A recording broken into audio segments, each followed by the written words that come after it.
Hi friends. So in this video, let's talk about something many people often misunderstand: exalted and debilitated planets in a horoscope.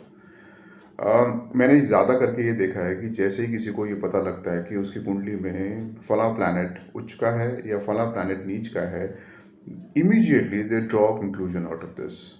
तो अगर उच्च का planet देखते हैं तो उनको लगता है वाओ दिस इज़ अमेजिंग, या डेबिलिटेटेड प्लैनेट के बारे में सुनते हैं तो उनको एकदम से लगता है oh no this is bad. But astrology में ना इतना सिंपल होता नहीं है कि how exactly one should look at horoscope has to be more comprehensive than just drawing a conclusion out of just on उच्च का planet और नीच का planet। उच्च का planet ज़्यादा करके अपने आप को freely express कर पाता है because he feels at home। So for example अगर आपके कुंडली के अंदर सूर्य एरीज राशि में बैठा है, if sun is sitting in the Aries zodiac, वो एग्जॉल्टेड है। तो अब सूर्य जो है उसके सिग्निफिकेशन समझिए। He is very authoritative, the leader, authority. It talks about how exactly you can lead.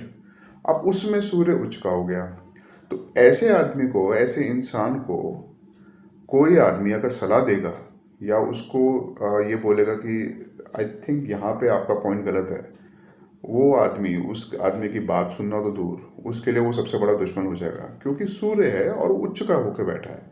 अब उच्च का सूर्य है, वहाँ पे आपकी राय मशवरा नहीं सुनेगा, ये आप गिवन ले लीजिए।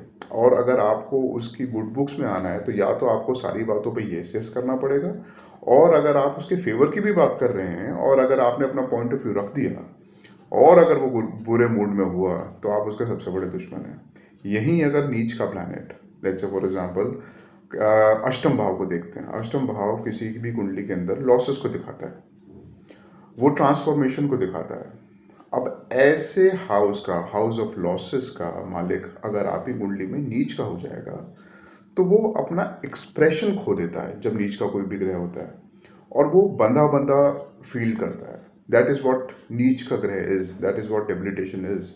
और अगर एट्थ हाउस का मालिक नीच का हो जाएगा तो ये बहुत हद तक आपके फेवर की बात है, क्योंकि इसके अंदर आपके लॉसेस करने के लिए उसके पास ज़्यादा स्पेस नहीं होगी। Transformation, people usually take transformation as a positive sign, which they should definitely. But transformation का जो प्रोसेस है वो इतना इतना इतना पेनफुल होता है किसी किसी के लिए, that you have to forgo lot of things to get transformed. आप अपने कंफर्ट जोन से निकलते हैं, और वो प्लैनेट अगर पापी ग्रह हुआ, अष्टम भाव का मालिक और उच्च का हो गया, तो वो आपकी ट्रांसफॉर्मेशन ऐसे कराएगा कि आप एक बार तो आप परेशान हो जाएंगे कि ये क्या हो रहा है लाइफ में। तो उच्च का प्लैनेट और नीच का प्लैनेट जब भी आप किसी कुंडली में देखें तो आप उसको कॉम्प्रिहेंसिवली देखें। वो कौन से हाउस में बैठा है, वो कौन से हाउस का लॉर्ड है, उसके ऊपर कौन से आस्पेक्ट्स हो रहे हैं, किन किन प्लैनेट्स के उसके ऊपर आस्पेक्ट हैं, क्या वो रेट्रोग्रेड है, क्या वो वक्री है, क्या वो कम्बस्ट है। ये सब चीज़ें देखने के बाद ही किसी कंक्लूजन पे पहुंचा जा सकता है। सो अगली बार अगर आप एग्जॉल्टेशन या डेबिलिटेशन अपने हॉरोस्कोप के अंदर चेक करें तो एकदम से किसी कंक्लूजन पे मत पहुंचना। Thank you.